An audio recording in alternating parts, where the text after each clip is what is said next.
This is Audible. Books on Tape presents A Clash of Kings, Book 2 of A Song of Ice and Fire by George R. Martin, read by Roy Dotrice. Prologue. The comet's tail spread across the dawn, a red slash that bled above the crags of Dragonstone like a wound in the pink and purple sky. The Maester stood on the wind-swept balcony outside his chambers. It was here the ravens came after long flight. Their dropping speckled the gargoyles that rose 12 feet tall on either side of him, a hellhound and a wyvern, 2 of the 1,000 that brooded over the walls of the ancient fortress. When first he came to Dragonstone, the army of stone grotesques had made him uneasy, but as the years passed, he'd grown used to them. Now he thought of them as old friends. The 3 of them watched the sky together with foreboding.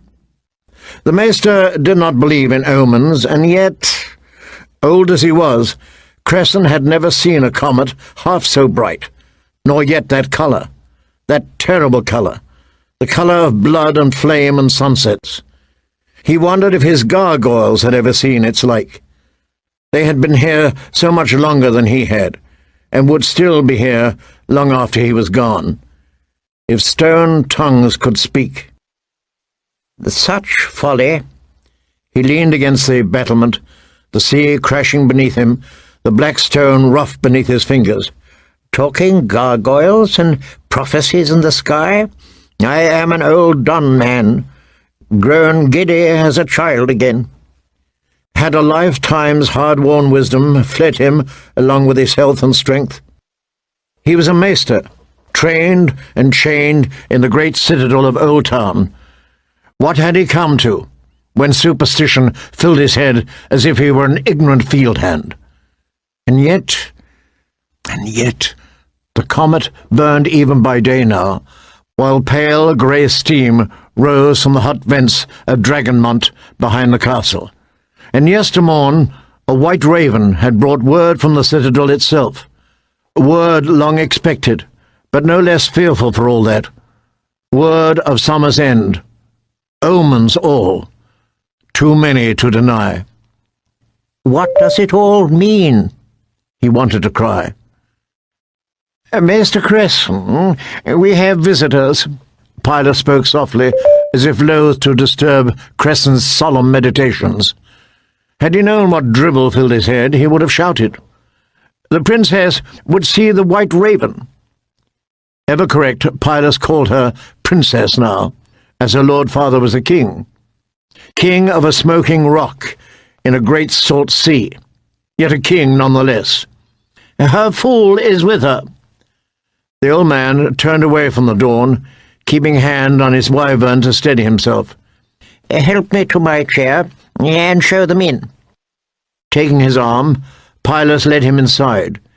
In his youth, Cresson had walked briskly, but he was not far from his 80th name day now, and his legs were frail and unsteady.